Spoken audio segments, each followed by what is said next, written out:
Bueno, esta curva en negro es la curva entonces de nuestro cambio admisible de parámetro. Nosotros la tenemos únicamente desde el valor 1, que es esta línea roja, hasta el valor 5, que es la otra línea roja que tenemos acá.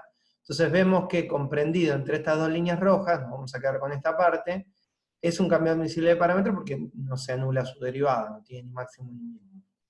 El eje de abajo, que es el eje U, nosotros necesitamos encontrar desde qué valor del eje U hasta qué valor del eje U está comprendido el tramo de la curva que está entre las franjas rojas. Obviamente es el punto D, que está acá, y el punto E, que es el que está acá. Fíjense que acá en el gráfico me marca que es más o menos 1,62, y este es más o menos 2,79, así que ahora lo vamos a hacer analíticamente, pero son aproximadamente esos dos valores.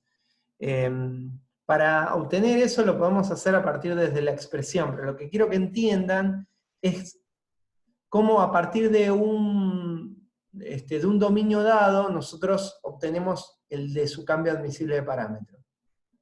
Es una función definida entre dos intervalos y lo que estamos buscando es el dominio de una función conocida su imagen. Es simplemente eso. Necesitamos hacer, a ver, estoy compartiendo, sí, un GeoGebra, ¿no? Vamos acá. Bueno, lo que voy a hacer de acá es despejar U. Para despejar U de esta expresión vamos a completar el cuadrado, ¿sí? De aquel lado de la ecuación, para que esto sea un trinomio de su cuadrado, o si no, bueno, sí, está bien, lo podemos pasar a forma canónica, esto. Menos U, hay que sumarle, a ver, un cuarto, ¿no? Sí. Entonces, T más un cuarto. Esto, esperen que admito gente que está entrando. Es a su vez es U menos un medio al cuadrado, que me lleva a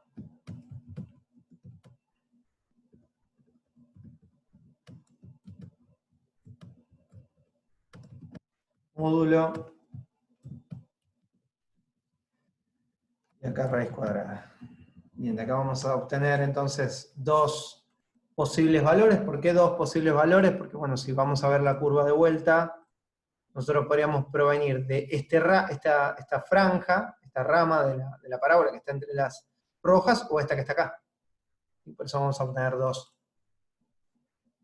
posibles dominios, dos posibles intervalos, que van a ser esos dos que están ahí, y nos vamos a quedar con el positivo. Esto me da como una primera alternativa. Por el caso positivo de U, que U sea la raíz cuadrada de eso más un medio. Esa es una posible función inversa. Y la otra es esta que está ahí abajo. Entonces, ahora tenemos que sacar la cuenta de dónde a dónde va U, si T va de, ¿cuánto era? 1 a 5, ¿no? De 1 a 5. Entonces, básicamente, lo que vamos a hacer ahora es asignarle a la función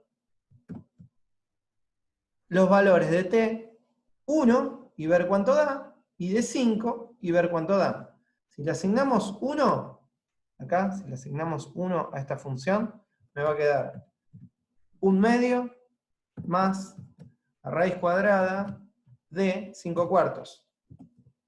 O vamos a escribir así.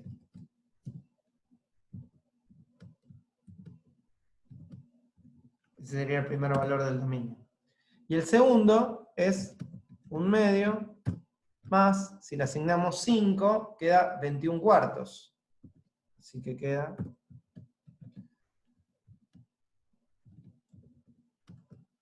ahí. Y el de abajo no lo voy a calcular porque con el de abajo obtengo el segundo intervalo. Este sería el nuevo dominio. Acá puse igual, no. Este es el nuevo dominio de la función. Es decir, tomé el cambio admisible de parámetro, que es esta expresión que está dada acá, sé de cuándo a cuánto vale t, entonces lo que hice fue invertir la expresión para que me sea más sencillo calcular de dónde a dónde va a valer u. 1 más raíz cuadrada de 5 dividido 2, y 1 más raíz cuadrada de 25 dividido 1 más raíz cuadrada de 25 dividido 2 es el número de Euler. Y ahí termina el ejercicio. Obtenía la parametrización, termina el ejercicio. Lo que voy a hacer ahora es mostrarle los dos gráficos de estas curvas, de esta curva, que es una sola en realidad, pero los gráficos que se obtienen mediante estas dos parametrizaciones. Bueno, lo que sigue es el concepto de, bueno, acá me salté la proposición, que lo estuve diciendo y me parece que esto se entendió, que dos parametrizaciones se dicen equivalentes si hay un cambio admisible de parámetro entre ellas, o lo que es lo mismo decir, desde una parametrización, aplicándole un cambio admisible de parámetro, obtengo otra equivalente. Sí, es exactamente lo mismo. Nosotros nos vamos a manejar con el concepto de difeomorfismo. ¿Sí? Un difeomorfismo es una función escalar que tenga la particularidad de ser biyectiva y que sea de clase C1. ¿Sí? Vamos a manejarnos mucho con los difeomorfismos. Un difeomorfismo, por definición, vamos a ver que va a ser siempre un cambio admisible de parámetro. Lo que necesito que sea para una función, para hacer un difeomorfismo, tiene que cumplir con estas tres condiciones. Ser biyectiva, del dominio de su imagen, que sea biyectiva, ¿sí? Que no... Fíjense que la función anterior tenía el problema de que el cambio admisible de parámetro, en el ejemplo era una parábola que no es inyectiva, entonces por eso tuvimos que acortar el dominio, ¿sí? Para quedarnos con una parte biyectiva. Que sea biyectivo, que sea C1, eso ya lo habíamos visto, y que su inversa sea también de clase C1. Fíjense que recién en el ejemplo yo tuve que usar el difeomorfismo, tuve que usar el cambio admisible de parámetro, digo, y también tuve que usar su inversa. Por eso le pedimos al difeomorfismo que sea C1 la ida y que sea C1 la vuelta, que vamos a usar las dos cosas. Acá hay un teorema, ¿sí? Un difeomorfismo siempre regular. Habíamos definido parametrización regular o función regular si su derivada no se anula. Entonces, necesitamos que el difeomorfismo sea regular para que pueda hacer cambio admisible de parámetro, que es uno de los axiomas que se le pide a una función para que sea cambio admisible. Entonces necesitamos probar que un difeomorfismo, es decir, una función que cumple con estas condiciones, es regular. Entonces para eso tomamos un difeomorfismo, es decir, algo que cumpla con estas condiciones, queremos probar que su derivada no se anula. El difeomorfismo por definición es biyectivo. Entonces, una función biyectiva, si se compone con su inversa, da la identidad. Es una de las propiedades que tienen las funciones biyectivas. Es decir, que si yo hago θ compuesto con θ a la menos 1 de t, me da t, que es la identidad, siendo θ de u igual a t y θ a la menos 1 de t igual a u, por definición de función inversa. Entonces, vamos a tomar θ compuesto con θ a la menos 1 de t, igual a t, digo, y vamos a derivar lado a lado en función de t. ¿Sí? Vamos a tomar esta expresión que está acá, voy a habilitármela para escribir. Acá. Tomamos esto y derivamos lado a lado en función de t. De este lado tenemos una función compuesta, así que hay que derivar por regla de la cadena. ¿Sí? La primera función, θ, es una función de u, acá. θ es función de u. Entonces, para derivarlo en función de t, hay que derivar en función de u y después derivar en función de t. Por eso me queda la derivada de θ en función de u, que es esto que está acá, por la derivada de θ a la menos 1 en función de t, que es esto que está acá. Y de este lado tenemos t. Así que la derivada de t en función de t me queda 1. Bien, esto que está acá es la derivada de θ en función de u. Y esto que está acá, por notación. Estoy cambiando la notación solamente. Y esto que está acá es la derivada de θ a la menos 1 en función de t. Esto que acabo de recuadrar, esta parte que está acá y esta parte que está acá, da constantemente 1.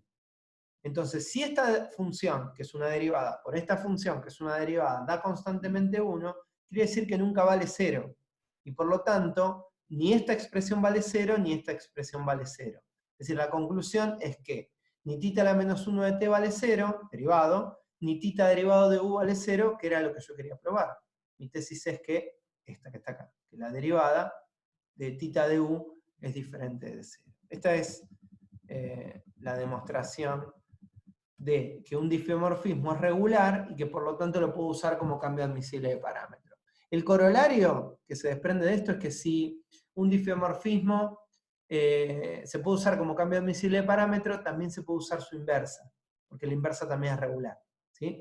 Un difeomorfismo es siempre regular y su inversa también. Eso va a ser importante cuando nosotros nos vayamos al concepto de parametrización por longitud de arco, que vale el difeomorfismo y vale su inversa.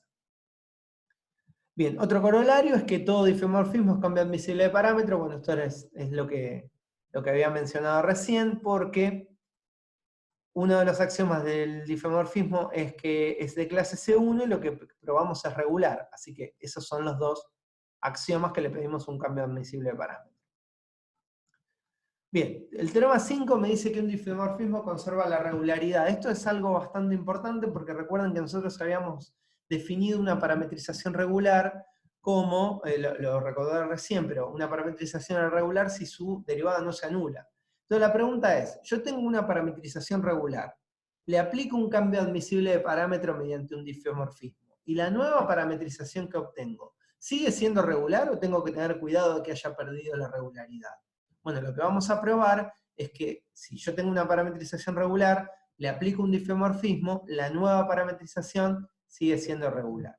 Para eso, por hipótesis, tomamos una parametrización F, ¿sí? Que es regular por hipótesis, y un difeomorfismo θ, que vaya de J en I, que θ de U es T, es un difeomorfismo. Y componemos, ¿sí?, una función que acá siempre pasa lo mismo. Esta función se llama f moño de U, que se obtiene a partir de f compuesto con θ de U. Es lo que hicimos recién yo la llamé G a la parametrización, ¿sí? Nosotros tomamos la parametrización dada, que es f, la componemos con el difeomorfismo dado, con el cambio admisible de parámetro, y obtenemos una nueva parametrización. Lo que quiero probar es que f moño de U, la nueva parametrización esta que está acá, sigue siendo regular, es decir, que su derivada no se anula. Bien, vamos a demostrar esto. Fíjense que son demostraciones cortitas, así que son sencillas de recordar y de estudiar. Bien, f de U, f moño de U, que es la parametrización nueva, es una función compuesta. Entonces, a partir de acá derivamos lado a lado. Derivamos en función de U. De este lado me queda la derivada de f moño de U en función de U, es f' de U, acá faltan los moños. La derivada en función de U de f compuesta con θ de U se deriva por regla de la cadena. Tengo que derivar a f en función de su parámetro, que es t, me queda la derivada de f en función de t, por la derivada de θ de u en función de u. La derivada de f en función de t es f' de t, que está escrito acá. Y la derivada de θ en función de u es θ' de u. Este θ' de u es un difeomorfismo, así que por el teorema anterior, nunca es cero. F' de t no se anula tampoco porque por hipótesis f es una parametrización regular, así que su derivada no se anula. Como esto es el producto de dos cosas que no son cero, no dan como resultado cero. Por lo tanto, f moño θ de u no se anula y en conclusión es una parametrización regular. Esta sería la demostración de este teorema. ¿Sí? Acá, fíjense que yo fui corrigiendo los moños, ustedes ténganlo en cuenta. Estos dos teoremas, teorema 4 y teorema 5, le ponen un asterisco porque van al parcial. ¿Sí? Son parte de la teoría, de la poquitita teoría que tenemos en el primer parcial. Bien, pasamos a definir parametrización natural. Muchas veces se confunde el concepto de parametrización regular con parametrización natural, y en los exámenes se suele preguntar, ¿sí? Como les mencionaba hace un ratito, el primer punto suele ser averigüe una parametrización, obtenga una parametrización, y muchas veces se pregunta si la parametrización es regular o no, y si la parametrización es natural o no, ¿sí? Regular era que su derivada no se anula, que su vector derivado nunca es el vector nulo, y que es de clase C1. Y una parametrización se dice natural, ¿sí? Una parametrización es natural si la derivada de la parametrización es constantemente 1. Yo tomo la parametrización, la derivo, calculo, dije la derivada, ¿no? La derivada es un vector. Si la derivada tiene norma constantemente 1, es decir, si el vector derivado da como resultado, su norma es siempre 1. Para todo t, para todo valor del parámetro, su norma es 1. ¿Cómo averiguamos una parametrización es natural o no? Bueno, tomamos la parametrización, la derivamos, le calculamos la norma, la derivada, y si esa norma me da 1, es natural. Y si no me da 1, no es natural. Es un concepto bastante sencillo, ¿sí? Voy a parar acá.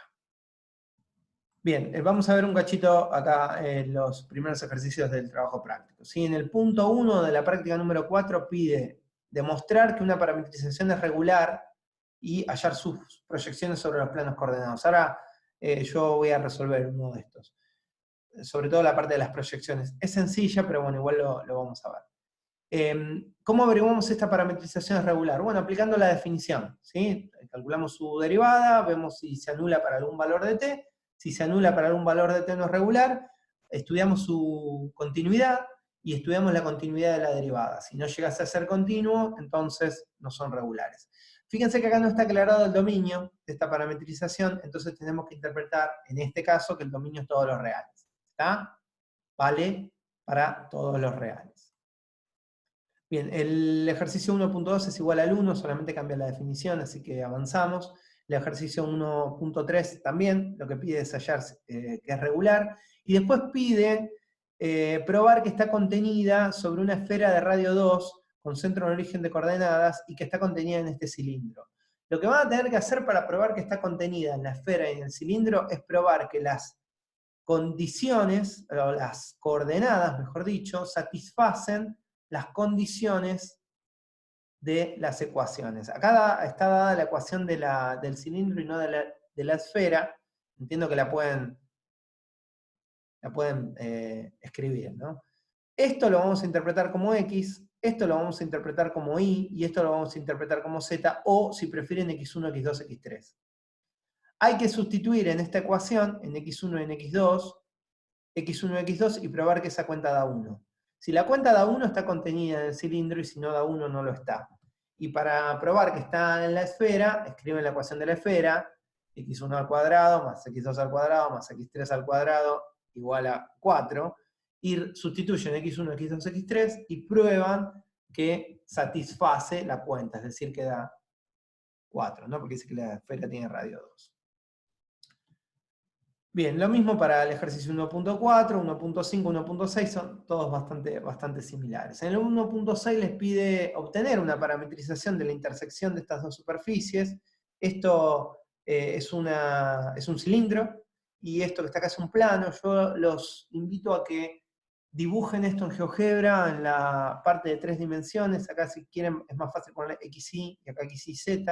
Dibújenlo, fíjense cómo se intersectan las dos superficies, van a ver que se intersectan formando una curva, y se le pide hallar una intersección de eso. Bueno, van a tener que parametrizar o bien esto primero, y despejar x3 de acá, o bien esto y sustituir acá. ¿Sí? Traten de pensarlo, si no les sale, lo hablamos la clase que viene. Para curvas regulares, acá les pide demostrar que t es un cambio admisible de parámetro. Les di la definición de cambio admisible de parámetro, son dos axiomas, tienen que probar que esta función con θ como variable, satisface en este dominio, en esta imagen, los dos axiomas de cambio admisible de parámetro. Lo mismo para el ejercicio 2.2, probar que es un cambio admisible de parámetro, es bastante sencillo si tienen presentes los axiomas.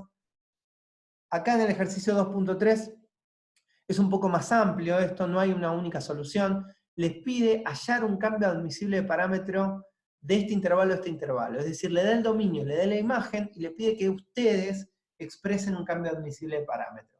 Básicamente le está pidiendo una función de clase C1 irregular que tenga este dominio, esta imagen, o al revés. ¿Sí? Lo mismo pasa con el 2.4. ¿Sí? Les da una... No, es más fácil el 2.4. Les da una parametrización, que es esto que está acá, les da el dominio de parametrización, y le pide aplicar este cambio admisible de parámetro. Este 2.4 es como el ejemplo que les hice yo. Les da una parametrización el dominio, les da el cambio admisible de parámetro. Obtienen la nueva parametrización y el nuevo dominio. Después sigue longitud de arco, sí, ya sobre esto no quiero avanzar hoy, quiero dejarlo para la clase que viene. Voy a pausar la grabación y vamos a ver. Voy a dibujar esto, me voy a tomar un cachito para dibujar esto, y les voy a mostrar las proyecciones sobre los planos coordenados. Bueno, esta es la curva del punto, era 2 punto cuánto, 1.1. ¿Sí? Donde le pide hallar si es regular, eso ya se lo dejo a ustedes porque es un poquito más sencillo. El tema que a mí me interesa que veamos en el dibujo es la cuestión de las proyecciones. Para obtener las proyecciones, lo único que tenemos que hacer es hacer a una de sus componentes 0. Por ejemplo, para que esto se vaya para ver la proyección sobre el plano XY, sería como ver esto así. ¿Está bien? Ese dibujo tendría que ser el de la proyección, pero su ecuación va a consistir en hacer a una de sus componentes 0. ¿Qué es eso? Fíjense que si yo esto, lo único que hice fue tomar la parametrización, a ver si ven acá, la ecuación de la parametrización, lo único que hice fue ponerle 0 a la última componente. Entonces sobre el gráfico me dibuja esa curva roja, que si yo lo miro de arriba, coinciden porque es la proyección. Cómo se comporta la curva, cómo se comporta la sombra si la luz la pongo acá arriba. Esa sería una proyección. La otra proyección consistiría en tomar, no sé por qué no, a ver, no se apagó, y hacer a otra componente 0, por ejemplo esa. Ahí lo que hice fue hacer 0 a la componente X. Entonces, la curva, si yo la miro desde acá, así, con el eje rojo de frente, no lo puedo... Ahí, vemos la proyección. ¿Sí? Acá la curva roja sigue y la negra no, porque la parábola se sigue abriendo y se sale del dibujo. ¿Sí? Si yo la achico, se extiende. ¿Ven? Bueno, entonces la proyección es recta. ¿Por qué es una recta? Bueno, porque esta curva se ve que es plana, está contenida en un plano. Esa sería la segunda proyección, sobre el eje YZ. Y la última proyección, la proyección 2, es la proyección sobre el eje azul-rojo, que es el ZX, que consiste en verla desde acá, poner la sombra acá y ver la luz. ¿Ven que la composición de los 3 movimientos rojos componen la curva negra? Las tres proyecciones son esas. ¿Sí? Es un concepto bastante sencillo desde el punto de vista gráfico, sobre todo si tenemos esta herramienta como para poder dibujarlo. Si esto lo tenemos que ver en el aire, es difícil de imaginar y créanme, es bastante difícil de explicar. Bueno, ahora vamos a ver cómo obtenemos las ecuaciones de las proyecciones, ¿sí? Porque es parte de lo que me pide, el gráfico y las ecuaciones.